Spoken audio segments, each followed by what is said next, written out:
After weeks of being at the centre of controversy over compensation payments for victims of historical sexual abuse, the Secretary of State, Karen Bradley, is in the middle of another row, this time over payments for those affected by the contaminated blood scandal. This week, the UK inquiry is sitting in Belfast. Late this afternoon, a victim read out a letter from the Secretary of State saying compensation payments were not her responsibility, but instead should be a matter for the Assembly. Our health correspondent, Mary-Louise Connolly, reports. Day 3 of the infected blood inquiry, and even more witnesses arrive to tell their stories. Some have waited 3 decades for this moment. But then, unexpectedly after lunch, an anonymous witness asked if they could share a letter they'd just received from the Secretary of State, Karen Bradley. It was over the issue of financial support. The letter said, "It's only right that those whose lives have been blighted should receive the care and assistance they need. Of course, the best means of supporting victims in Northern Ireland is via a functioning assembly, in which locally elected ministers can speak up and act on their behalf. That's why securing a successful outcome to the talks process is my absolute priority." With gasps from the room, the man known as Witness I give this reaction. I think I've heard it echoed in the crowd that it's just been stalled again, and we will be held back and used as a political football to try and get politicians with no relevance to this inquiry back around the table. I don't think that Stormont has got anything to do with this. The issue over money is contentious. Those infected here are means tested and receive some support, but it differs across the UK. Payments in Scotland are higher, and last month in London, the Prime Minister announced more money for sufferers in England. The anonymous witness said everyone should be treated equally.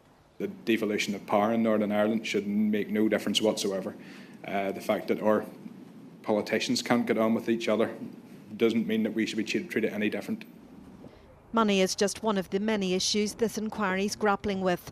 These twin brothers both contracted the life-threatening virus hepatitis C via contaminated blood given at the Royal Victoria Hospital in the 1970s. This brother says it's led to 2 failed marriages, a ruined career and eventually cancer. Bear in mind, I'd lost my family. I'd lost my self-respect. I had regained it. False summit upon false summit. And then I got the kick again. Just when I thought everything was okay, it was far from okay.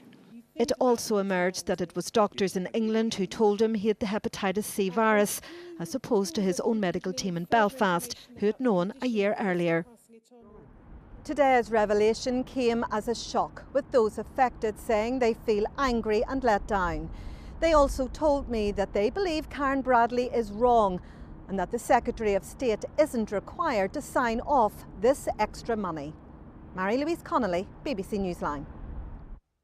Well, our political correspondent Gareth Gordon joins me now. So, is Karen Bradley right about the executive having responsibility for these payments? Well, I think you have to decipher what is being said very carefully here, and it's almost as important as what's not being said as what is being said. If you look at Karen Bradley's letter again, she says, of course, the best means of supporting victims in Northern Ireland is via a functioning assembly in which locally elected ministers can speak up and act on their behalf. That is why securing a successful outcome to the talks is my absolute priority. She doesn't say anywhere there that that's the only way of supporting the victims, and that's the only way it can be done. And I've just received a statement from the Department of Health in which they say payments to beneficiaries in Northern Ireland were at similar levels to England's scheme until the recent announcement regarding an uplift for English beneficiaries on the 30th of April.